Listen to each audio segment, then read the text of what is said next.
అందరికీ నమస్కారం. నేను మీ మిస్టర్ తెలుగు డ్రైవర్. ఈ వీడియోలో అయితే మనలో భారతదేశంలో కావచ్చు, లేదంటే మన ఆంధ్ర తెలంగాణలో కావచ్చు, చాలా మందికి వెహికల్, అది కారు కావచ్చు, బైక్ కావచ్చు, ఇంకా ఏ ఇతర వాహనాలు నడిపినా కూడా లైట్ వేయడం అయితే చేత కాదు.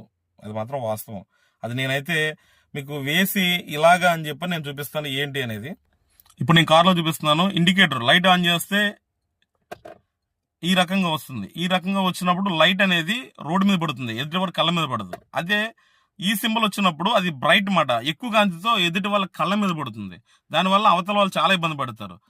ఈ రకంగా మన భారతదేశంలో డ్రైవింగ్ అనేది జరుగుతుంది. అదే వెస్ట్రన్ కంట్రీస్ లో కావచ్చు, అభివృద్ధి చెందిన దేశాల్లో జస్ట్ ఇలాగ మాత్రమే వెళ్తారు. కొన్ని ప్రత్యేక సందర్భాల్లో మాత్రమే ఈ బ్రైట్ లైట్ అనేది వేసుకుని వెళ్తూ ఉంటారు. ఈ లో లైట్ లోని, అది లో లైట్ అంటారు, డిమ్ లైట్ అంటారు, ఈ లైటింగ్ లోనే ప్రయాణం అయితే చేయాలి. దానివల్ల ఇతరులకు ఇబ్బంది ఉండదు, మనకి ఇబ్బంది ఉండదు. అసలు మనకి ఎందుకు ఇబ్బంది ఉంటుంది అనేది నేను వేరే వీడియో అయితే చేస్తాను. ఈ పెద్ద విషయం అయితే ఏం కాదు, కానీ చిన్న విషయమే, కానీ నష్టం అయితే చాలా తీవ్ర స్థాయిలో అయితే